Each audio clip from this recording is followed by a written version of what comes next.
Infelizmente, os conflitos étnicos, eles sempre existiram. Aliás, conflitos étnicos não é um produto que acontece hoje.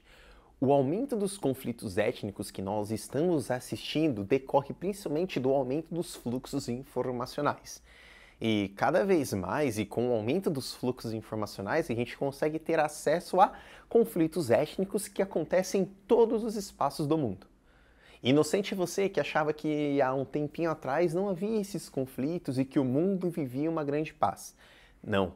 A diferença é que você não tinha acesso a conflitos que aconteciam em espaços que provavelmente você nem saberia que existia.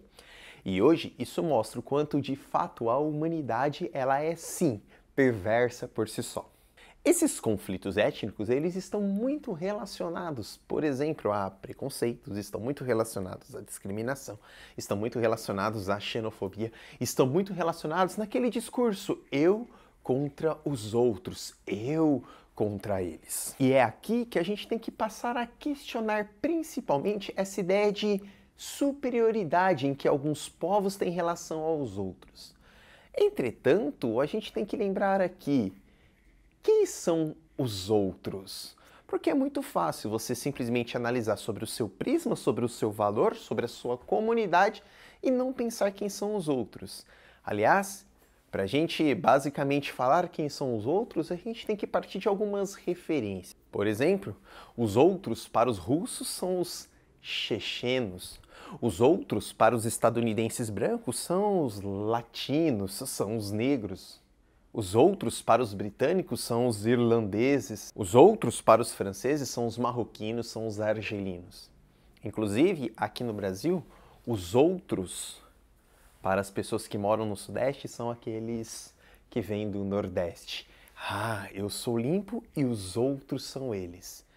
E num ambiente tão polarizado e num ambiente de tantas discussões, entender que os outros têm uma ideia inferior à sua é, digamos, um tanto quanto etnocêntrico. Essa discussão etnocêntrica, inclusive, pode trazer para contextos urbanos, principalmente quando eu moro no centro e os outros moram na periferia. Essa ideia do eu contra os outros, a gente pode remeter aos primórdios da humanidade, onde as sociedades se organizavam por clãs, se organizavam por famílias, e o contato com outros grupos era muito restrito, era muito devagar, o que fortalecia a sua comunidade, principalmente a minha moral, os meus costumes. O meu é certo e do outro errado. Estes valores, é claro, que vieram a mudar conforme essas comunidades passaram a ter contato com outros grupos. E a partir do momento que você passa a ter contato com outros grupos, este seu valor também passa a ser questionado. No entanto, convenhamos, você acaba não desejando que o valor do outro ou a cultura do outro seja melhor que a sua. E aí você resolve da seguinte maneira: já que é uma outra cultura, esta outra cultura está errada. E aí eu posso resolver da seguinte maneira: eu a mato, eu a excluo e eu me trato como superior.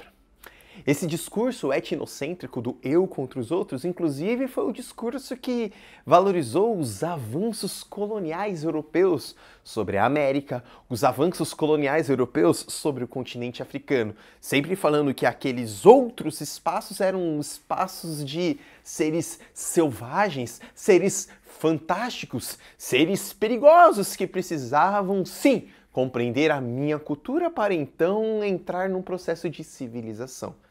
Veja que este papo do eu e dos outros, este contexto etnocêntrico, em hipótese nenhuma valoriza o discurso, ou melhor, valoriza a cultura daquele outro que está no espaço. Veja, não existe uma cultura melhor, não existe uma cultura pior. Não existe um povo melhor, um povo pior. Embora nós temos alguns grupos que são bem ruinzinhos, o que existe são culturas diferentes, povos diferentes. E este etnocentrismo, ele perpassou toda a história e, inclusive, hoje ainda se faz presente. Nós vivemos um etnocentrismo onde principalmente a globalização, ou melhor, os valores culturais ocidentais são os valores corretos, enquanto qualquer outro tipo de valor ocidental que não seja cristão, ou melhor, que não seja pertencente ao mercado é algo esquisito. Veja, até hoje nós ainda vivemos essa discussão do eu e dos outros. Querendo ou não, são as bases do etnocentrismo. Muito, muito, muito obrigado, galera. Valeu demais. Se você gostou desse vídeo, se inscreve no canal, clica, compartilha. Gente, dá mega trabalho. Vocês acham que é fácil sentar aqui e sair gravando? Não é não. Muito obrigado, galera. E olha, e se você não gostou, pode dar o dislike também, porque eu tô aceitando, beleza? Valeu e até a próxima aula.